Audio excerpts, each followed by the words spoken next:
Hi everyone, welcome back again to my channel and this is about Sastra. Yay! Okay everyone, thank you so much for taking this video to stop by to watch us, and today I'm not alone. Hai, I'm Tika. Hai Miss Tika. Hai, Mister. Merah putih loh. Benar sekali. Oke, merah putih melambangkan bendera Indonesia, dan karena kita orang Indonesia, Miss Tika ya. Yap. Oke, Miss Tika, hari ini ada sebuah video rekomendasi daripada teman-teman semua, daripada subscribers dan para viewers. Yap. Itu tentang perbedaan antara PNS dan kalau di Malaysia itu sebutnya pegawai kerajaan. PNS itu ternyata pegawai kerajaan. Iya, pegawai kerajaan di oke. Malaysia. Kalau Indonesia PNS itu stands for pegawai negeri sipil. Iya, benar. Oke, yaitu pegawai atau pekerja yang dibiayai atau digaji oleh negara. Pemerintah ya, biasanya bekerja di pemerintahan. Institusi pemerintahan, dan bahasa Malaysianya korek pegawai kerajaan. Pegawai kerajaan kalau tidak salah. Nah, ternyata ada sedikit perbedaan antara kedua PNS dan pegawai kerajaan ini, dan kita akan coba cari tahu ya perbedaannya apa aja. Ya apa ya, kira-kira gajinya yang mana yang lebih gede mungkin. Bener. Oke everyone, itu tadi for doing lah perbedaan daripada PNS dan pegawai kerajaan. 1, 2, 3. Halo Bedikers, Indonesia dan Malaysia merupakan negara tetangga di Asia. Betul sekali. Tak jarang dari keduanya saling beradu skill ataupun kualitas dari penduduknya. Betul. Meskipun demikian, Indonesia masih tertinggal dari negara Malaysia, terutama dalam tenaga pendidik. Kira-kira seperti apa? Kita lihat ulasannya mengenai pegawai negeri sipil Indonesia versus pegawai kerajaan Malaysia. Mari kita bongkar. Malaysia. Oke. Dari data Indeks Pembangunan Manusia, negara-negara ASEAN pada tahun 2015, Indonesia menempati peringkat kelima, sedangkan Malaysia berada di peringkat ketiga setelah Brunei Darussalam dan Singapura. Oleh sebab itu, pemerintah Indonesia melakukan tes CPNS berbasis komputer untuk meningkatkan SDM pada tenaga kerja pendidik. Di negara Malaysia juga menerapkan sistem ini. Bedanya, di tahun 2018, Perdana Menteri Malaysia Mahathir Mohamad mengatakan harus bisa menguasai bahasa Inggris karena sering menerima perintah dalam bahasa tersebut. Selain itu, ia juga mengatakan bahwa pemerintah akan meninjau kembali pendidikan kurikuler para PNS dari tingkat taman kanak-kanak sampai ke universitas. Waduh, gimana Bedigers? Beda kan dengan negara Indonesia kita? Indonesia dan Malaysia tak begitu jauh berbeda dalam pemakaian seragam pada saat dinas atau mengajar. Pada umumnya, mereka hanya menggunakan baju dinas dan batik. Tapi Bedikers, ada perbedaan seragam mereka, terkhusus untuk hari Jumat saja. PNS di Indonesia lebih sering memakai baju batik dengan variasi motif yang beragam, sedangkan di Malaysia, pegawai kerajaannya menggunakan pakaian adat Melayu lengkap dengan tampinya atau sarung meskipun tak sama. Kira-kira seragam mana yang menurut kamu lebih menarik? Dua-duanya menarik sih menurut aku. Tapi lebih eksklusif yang Indonesia kalau sih menurut aku, karena di Indonesia, Badan Kepegawaian Negara merilis database nasional jumlah pegawai negara sipil di Indonesia per 30 Juni 2019 sebanyak 4.286.918 orang. Sedangkan di Malaysia jumlah instansi PNS atau pegawai kerajaan sebesar 4,2 juta orang pada tahun 2015. Dari total penduduk sekitar 22 juta hingga 23 juta jiwa. Tapi di tahun 2016, penduduk negeri jiran ini sudah mencapai 31,19 juta jiwa. Hal ini tak baik dong bagi negara Indonesia karena jumlah PNS dan penduduk maupun siswa tak merata. Jumlah instansi PNS-nya saja di tahun 2019 sebanyak 4.286.918 orang.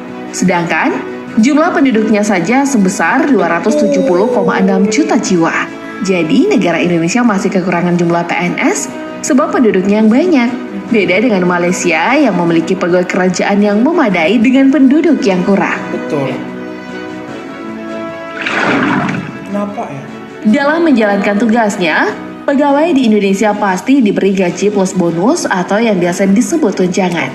Nah, di Indonesia, PNS memiliki gaji atau pendapatan sangat bervariatif. Untuk tahun 2021 ini, besaran gaji PNS masih diatur oleh peraturan pemerintah atau PP nomor 15 tahun 2019, di mana Golongan terendah tercatat Rp1.560.800 hingga tertinggi Rp5.901.200. Besaran gaji ini belum termasuk tunjangan yang diberikan. Nah, tunjangan yang didapatkan PNS di Indonesia juga bervariasi.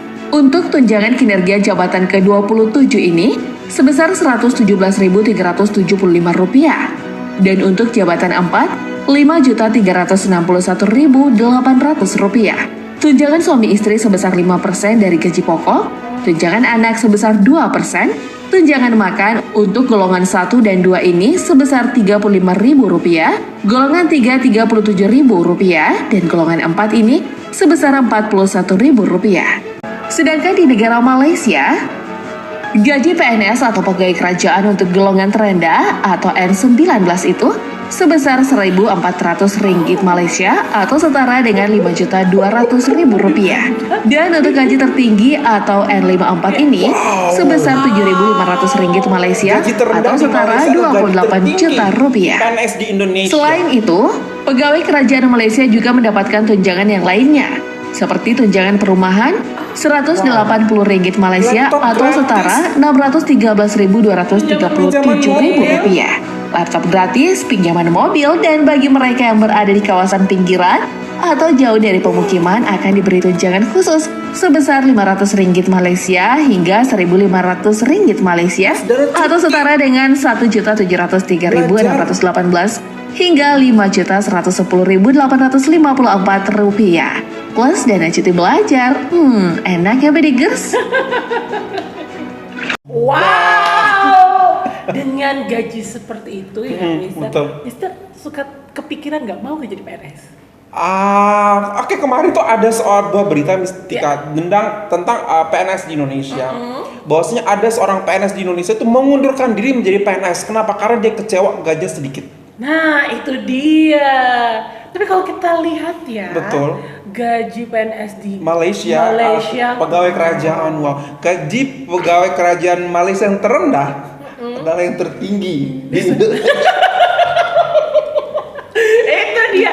Sekarang mungkin para viewer kita mungkin bisa komen, betul, apakah di Malaysia itu para pegawai kerajaan untuk menjadi pegawai kerajaan itu susah nggak sih, betul, tesnya atau atau seperti apakah prosedur tes untuk menjadi seorang pegawai kerajaan di Malaysia? Namun satu hal yang pasti tadi di highlight bahwasanya untuk menjadi seorang pegawai kerajaan di Malaysia, syarat utama bisa berbahasa Inggris. Nah, itu dia paling keren loh, Mister. Sedangkan di Indonesia, based on your background knowledge saat ini, Mistika, PNS Indonesia berapa persen yang bisa bahasa Inggris?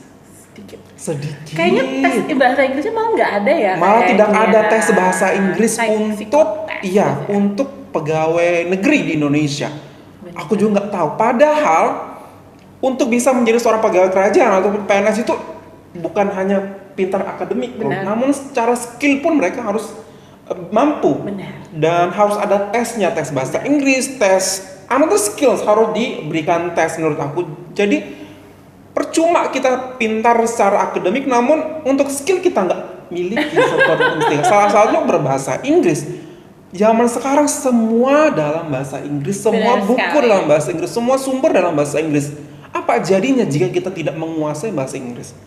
Seperti itu, Mistika. Dan yang aku ingin highlight lagi bahwasanya jumlah PNS di Indonesia itu sangat kecil berbanding jumlah penduduk Indonesia 270 juta jiwa. Sedangkan jumlah pegawai kerajaan di Malaysia itu sangat banyak kalau dibanding dengan jumlah penduduk mereka. Makanya kadang-kadang kita sebagai rakyat suka merasa kok kita kurang terlayani. Betul, kurang terlayani. Kenapa? Karena memang jumlah PNS di Indonesia tidak cukup banyak. Tidak cukup banyak. Kenapa ya? Mungkin untuk mengurangi pengeluaran negara. Iya, tapi kan kita harus memberikan pelayanan terbaik kepada rakyat gitu, dan bisa membuat rakyat memiliki pekerjaan gitu. Benar sekali. Tapi aku juga mau tahu nih, Mister, kalau di Malaysia, apakah menjadi seorang pegawai kerajaan Malaysia itu adalah impian job, pekerjaan impian? Karena Indonesia untuk jadi PNS itu adalah impian calon mertua. Karena dana pensiun itu Iya, ya karena dana Mister. pensiunnya cukup besar ya, Benar. seperti itu. Dan kemudahan untuk melakukan pinjaman di bank. Nice Bener sekali. kan? Menjadi PNS di Indonesia itu plus poinnya adalah mudah untuk pinjam duit di bank. Seperti itu, ya kan? Iya sih. Sedangkan buat yang kayak kita swasta seperti ini tuh susah. Tapi ada lagi loh perbedaannya. Apa? Perbedaannya tadi soal tunjangan. Ada tunjangan rumah. Betul. Kok jadi pegawai Iya. kerajaan Malaysia itu tuh keren banget Mobil, loh. dikasih mobil, dikasih laptop percuma.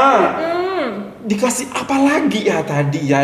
Kalau jauh dari kota, pinggir gitu, ada dana lagi yang diberikan. Iya, Oh keren my banget God. sih. Di satu sisi Malaysia kelebihan duit seperti ini. Di satu sisi di Indonesia kekurangan duit. Oke everyone, that's all. Thank you so much for this beautiful recommendation. Jadi kita tahu beberapa perbedaan antara PNS di Indonesia dan pegawai kerajaan di Malaysia. And if you find this very good, don't forget to hit the thumbs up. And if you're new to this channel, don't forget to hit the subscribe button. Super Masalah from Indonesia. Malaysia boleh. Malaysia boleh, Indonesia juga boleh. Bye everyone. Bye.